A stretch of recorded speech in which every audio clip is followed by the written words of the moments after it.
Hiya! I just wanted to take this opportunity to let everyone know I have a DeviantArt. I hardly ever mention that, but look at the things I draw. We got a Kanga, we got an Eeyore. Look at the shading on that one. I'm only making this video so I can show off my art. I didn't really want to do this video because I am reviewing Boys. And if you're confused, well, it's the name of a movie. This movie is so bad though, but I watched it so I can tell you all how bad it is and so I can advertise my art in this video. But don't worry, I don't get anything out of it. It's free to look at, so look at it. Okay, so Boys is bad. Nothing makes sense in this movie, so let's get this over with.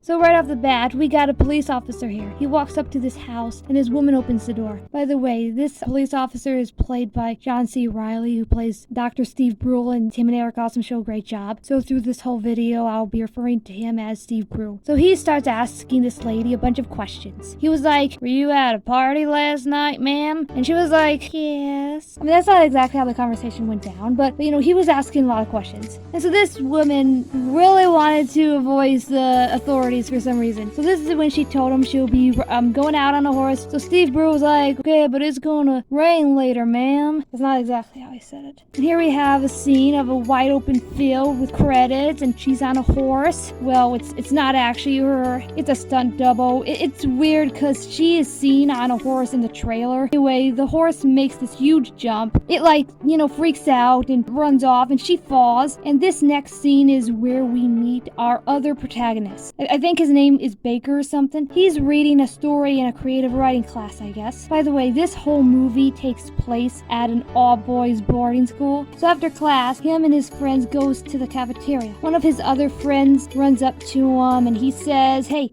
there's a lady in the field. You gotta come and see this." I'm paraphrasing, by the way. So they drove down to the spot where they met up with their other friend. Okay, so she's knocked out on the ground. The three boys were like, "What do we do?" Then this guy, who's supposed to be playing a 17-year-old, had a great idea. "Let's bring her back with us at our boarding school." So Baker puts her inside his car instead of calling for help. But I mean, I get it. There was no cell phones in 1996. What else were they gonna do? And for no reason at all, he puts his finger right on her teeth. For no reason. This movie is stupid. To let her out the dorm, he has to tell all his friends to leave. Get out of here. Because he has a ladies friend he wants to sneak up here.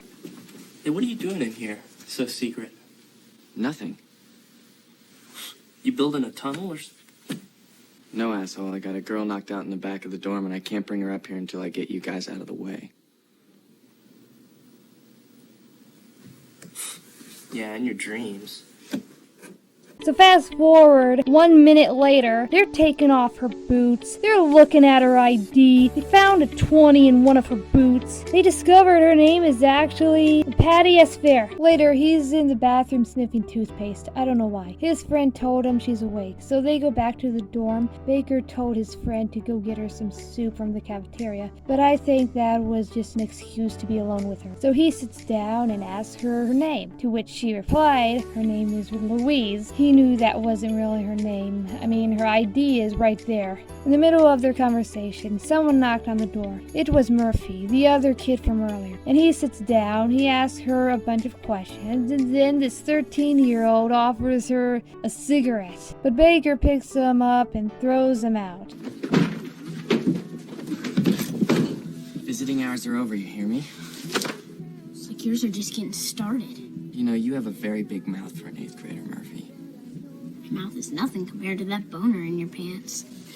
What did you say? So meanwhile, this kid was on his way back to the dorm with soup. And these guys came up to him and were like, "We know you and Baker are hiding something. Tell us what it is." Okay, so meanwhile, back in the building, Baker brought her to the bathroom where she washes up. And this is when flashbacks keeps happening. Like throughout the movie, we see glimpses of what happened the night before. But it's hard to tell when something's a flashback, because there's no transition. So I'll be editing in the transitions. The first flashback shows that she's at a party and meets this famous baseball player named Bud Valentine. So back to the present day. Baker knows that a couple of his friends are onto him. They even confronted him about it later. Okay, so flashback time.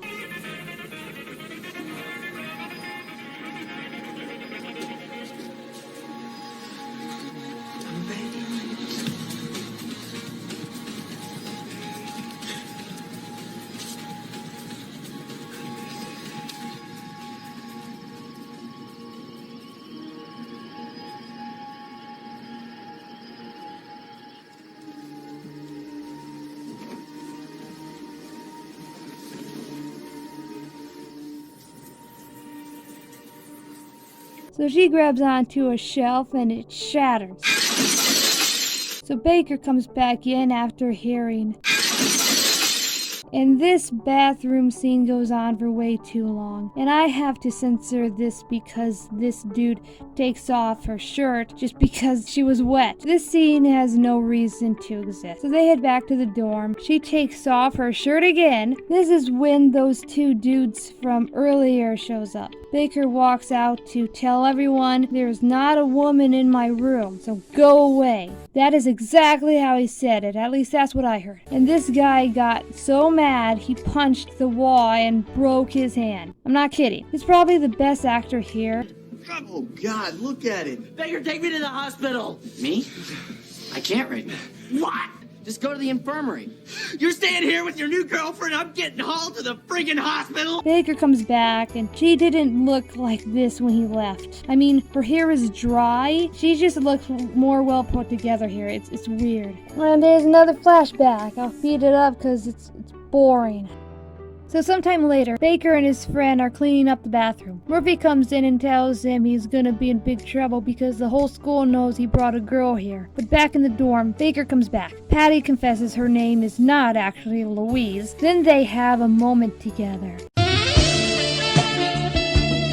And then Patty was like, "Wanna help me find my horse?" So they did. But Baker stopped on the side of the road to say, "We're not gonna find your horse out here. Maybe he's back at your place." But she didn't want to go back home. Instead, she suggested, "Let's go to the fair." I'm not kidding this time. I mean, that's not how she said it, but they do end up going to the fair. By the way, this scene is flipped in the trailer. I don't know why. So later at the fair, a couple friends of Patty's approached them. And this girl can lie. That's all she ever does. So she introduced Baker as Larry, and she claimed that he is her brother. I discovered his first name is actually John. It's confusing because everyone seems to call each other by their last name because there are two Johns in this movie. This guy, the main character, and his friend that's always hanging around him. Both are named John. I don't know why. So while they're talking, one of them pointed out the police officer is here. The cop from earlier. You know, Dr. Steve Brule. He just happens to be here with his kid. And Patty leaves upon seeing the police officer, and Larry, aka John, aka Baker, went looking for her. He finds her on the merry-go-round, and they have another moment. They kiss.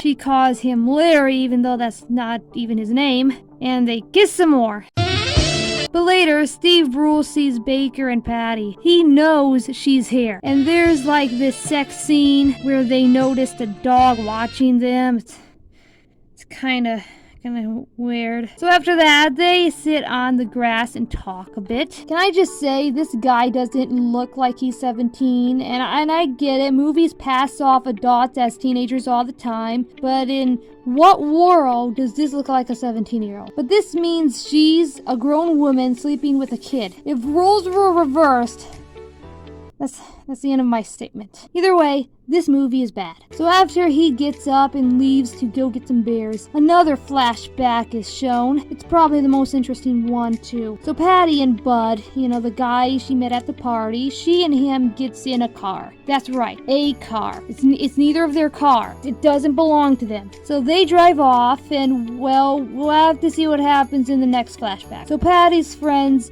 approaches her again. Meanwhile, Baker is calling the school from a payphone. John, the other John, informs him that his parents are here looking for him. He passes the phone off to Baker's dad. He told his father he doesn't want to go back to school, even though he was told to, but he hung up on him, and Steve Brule approaches Baker. He asks him a bunch of questions, like if he knows anything about a stolen vehicle. He didn't know what Steve Brule was talking about. But when Baker comes back, Patty was gone. He ends up sleeping there all night, probably waiting for Patty to come back, but she never does. So John Baker ends up going to his parents' house. It was probably to tell them that he's going back to school, even though on the phone he was acting like he doesn't need school anymore. But guess where he winds up? In a classroom. It's Spanish class, so everyone there is speaking Spanish. And I don't know what anyone's saying, but it seemed to make Baker upset. So somehow he was excused from class. And later, while walking somewhere, he runs into this old lady. She informed him there's this woman in the building exploding looking for him. He knew exactly who it was. It was Patty, so he ran in there and found her. She apologized for bailing on him last night, and she calls him Larry again. It's not his name. But this is when he asks her about Bud Valentine, and she gives him this look before cutting to a flashback. It's right here where we left off from the last one. Patty and Bud are in the car.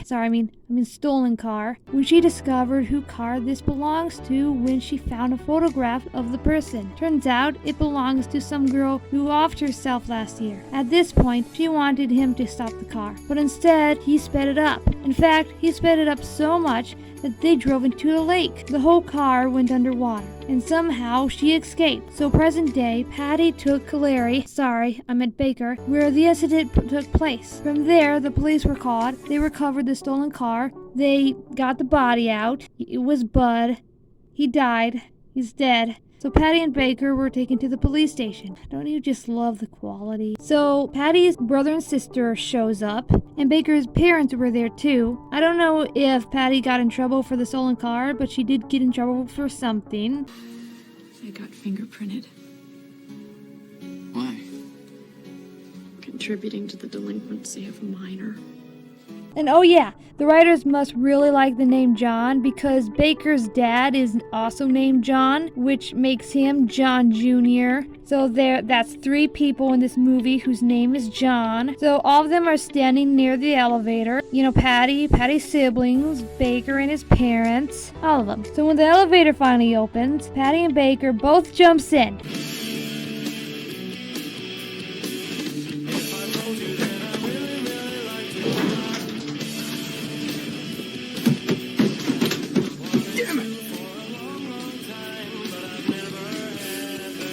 They jump in together because, guys, they're in love. Who cares that he's underage? Who cares that she got fingerprinted? None of that matters because they're in love. But here's the best part. The kid from earlier is here, waiting outside of the police station. So they come running out.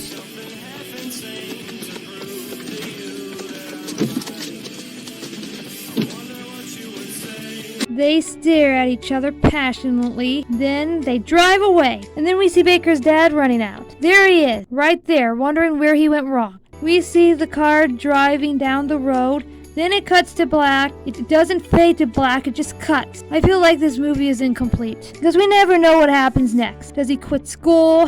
Does she get arrested? Where are they going? And this guy, the main character, he's a terrible actor. The whole movie, he's always making this face. But I do like the music at the end, though.